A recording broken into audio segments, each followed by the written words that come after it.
Белгилүү аалымдардын бири Ибрахим ибн Адхамга бир адам келип: "Эй имам, мен өзүмдү күнөө иштерден токтото албай жатам.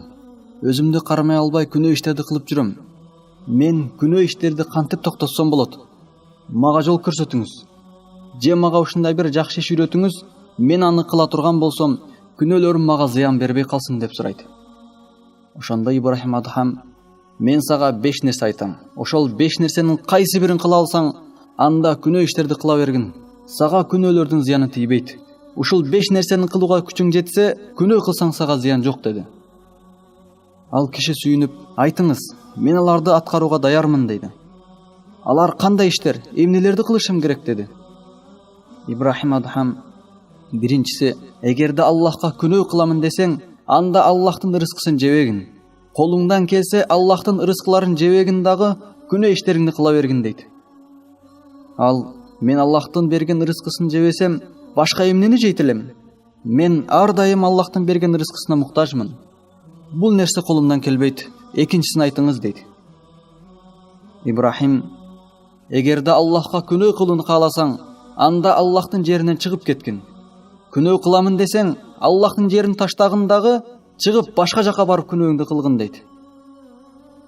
Ал: "Мен жерди кантип таштап кетем? Каяка да барат элем? Аллахтын жеринде анын рызкысын жеп жашаймын. Аллахтын жерин таштап кетүү да колумдан келбейт. Үчүнчүсүн айтыңыз" деди.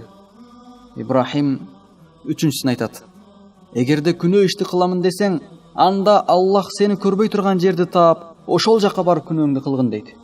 Ал адам: "О Ибрахим, Аллах көрбөй кала турганда жер барбы? Аллах бардык жерди көрүп турат го" дейт. Ошондо Ибрахим: "Субханалла, сен Аллахтын рызкысын жеп жатсаң, Аллахтын жараткан жеринде жашап жатсаң, бардык жерде Аллах сени көрүп турса, ага күнөө кыласыңбы" дейт. Ал адам: "Төртүнчүсүн айтыңыз" дейт. Ибрахим: "Сен ушинтип күнөө иштерди кылып жүрдүң. Бир күнү өлүм периштеси сага келип, жаныңды алганы келгенде, ал өлүм периштесине токтоп тургун, мен тооба кылып алайын, күтө тургун, күнөөлөрүм үчүн Аллахтан кечирим сурап алайын, күтө тур деп айтууга кудуретиң жетсе, анда күнөө кыла бергин" дейт. Субханалла, мынтип айтууга кимдин кудурети жетсин? Ажал келсе, адамдын каалоосуна карабай алып кетет го дейт. Ошондо Ибрахим: "Субханалла, сен Аллахтын рызкысын жесең, Аллахтын жараткан жеринде жашасаң, каякта болсоң да Аллах сени көрүп турса, өлүм периштеси келсе аны токтото албасаң, ушундай абалда туруп дагы Аллахка күнөө кыласыңбы" дейт. Ал адам: "Бешинчисин айтыңызчы" дегенде: "Мейли, сен күнөө кылып жашап дүйнөдөн өтүп кеттиң. Кыяматта тозок периштелери сени тозокко алып жөнөгөндө, аларга мен бул жака барбаймын, мени кое бергиле, мен каалаган жагыма барамын дегин. Ушундай кылууга күчүң жетсе, күнөө кылсаң сага зыяны жок" дейт. Ал: "Мындай кылууга эч кимдин кудурети жетпейт го, мен андай кыла албаймын" дейт. Ибрахим: "Сен Аллахтын рызкысын жесең, Аллахтын жеринде жашасаң, кайда болсоң да Аллах сени көрүп турса, өлүм периштеси келсе аны токтото албасаң, кыяматта бейиш же тозокко кирүү сенин колуңда болбосо, ушундай абалда туруп дагы күнөө иштерди кыласыңбы" деген экен. Урматтуу мусулман бир туугандар, бул сөздөр ар бирибизге тийиштүү. Аллахтын рызкысын жеп жүргөндөр, Аллахтын жеринде жашагандар, күнөөнү токтоткула, Аллахтан корккула. Кайсы жерде жүрбөйлү Аллах Таала көрүп турса, ажал келсе токтото албасак, кыяматта тозок же бейишке кирүү биздин колубузда болбосо, мына ушундай абалда туруп да күнөө иштерди кылабызбы? Аллахтан коркойлу, урматтуу мусулман бауырдоштор. Аллах Таала ыйык Куранда: "Алам я'ни лиллазина аману ан тахша'a кулубухум лизикрилла ва ма назала минал хакк". Аллахты эстеген учурда жана түшүрүлгөн акыйкаттан ыйман келтиргендердин жүрөктөрү корко турган убакыт келип жетпедиби дейт. Аллахтан корко турган убакыт жетип келбедиби? Аллахтан коркойлу. Аллах Таала бизди эскертип башка бир аятта айтат: "Я айюхаллазина амануттакулла вал танзур нафсум ма каддамат лигад ваттакулла инналлаха хабирун бима та'малун". Эй иман келтиргендер, Аллахтан корккула. Ар бир жан эртеңки күн үчүн эмнелерди даярдаганына карасын.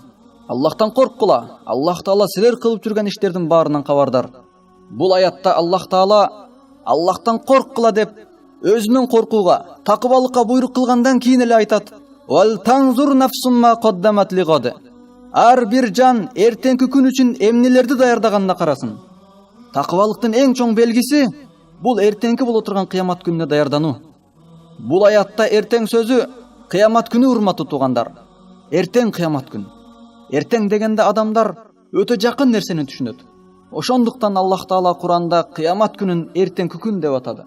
Кыямат күнүндө жалпы адамзаты, жада калса пайгамбарлар дагы кайгырып, нәпси, өзүмдүн абалым эмне болот экен деп кайгырып тура турган күндө эмнелерди даярдаганына ар бир адам карасын.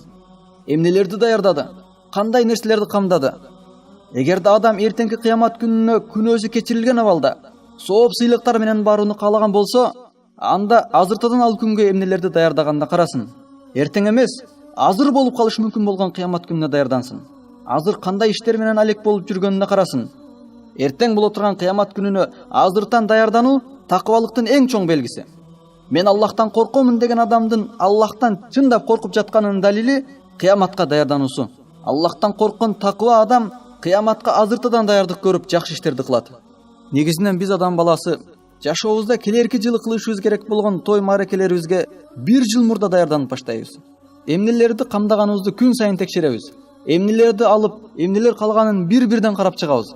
Бирок эң өкүнүчтүү болгону кыямат күнүнө мынчалык даярданбайбыз. Өтө коркунучтуу болгон, адамдар өзүн жоготуп, күнөөлөрүнө жооп берүүдөн коркуп, кооптонуп, эмне кыларын билбей кала турган кыямат күнүнө даярданбай, ал күнгө даярдык көрүү тууралуу оюбузга да келбей калды. Бир ойлонуп көрөйлүчү. Кыямат күнүндө катардагы эле адамдар эмес, пайгамбарлар да Аллахтын алдында кантип жооп берем, таразада сооптор көбүрөөк болсо экен деп кабатырда турган күнгө кандай абалда, кандай амалдарды кылдым, күнөө иштериме кантип жооп берем деп ойлондукпу? Кыямат болбостон мурда азыртадан тооба кылышым керек. Кимден карыз болдум, аны төлөйүн. Менин моюнда кимдин акысы калды? Кимге зулумдук кылдым, барып акысын берейин деп бир жолу болсо да өзүбүздү текшердикпи? Өзү негизи адам эртең бир ишти кылам деген болсо, ал иш жөнөкөй иш болсо дагы, өтө коркунучтуу иш болбосо дагы, ошол иш бүгүнтөн ал адамдын эң негизги жумушуна айланат. Эртең ал жака барышым керек, тигил жака барышым керек, аны алайын, тигин алайын деп эртеңкиге бүгүндөн даярданат. Ал кыла турган иши коркунучтуу иш болбосо дагы, бирок эң коркунучтуу болгон, адамдын тагдыры чечиле турган күнгө, барар жери аныктала турган, бейишкеби же тозокобу деген эң негизги күнгө, бардык иштер чечиле турган кыямат күнгө даярданууну унутуп калды. Эртең базарга чыкса, базарга керектелүүчү нерселерди даярдайт. Эртең жумушка бара турган болсо, алып кетүүчү нерселерди, кийүүчү кийимдерди даярдайт. Ал эми кыяматка даярдык жөнүндө ойлонуп да койбойт. Эмне, биздин ыйманыбыздын даражасы ушунчалык төмөнгө түшүп кеттиби? Жараткан Аллах Таалага ишенүүбүз ушунчалык алсыз болуп калдыбы?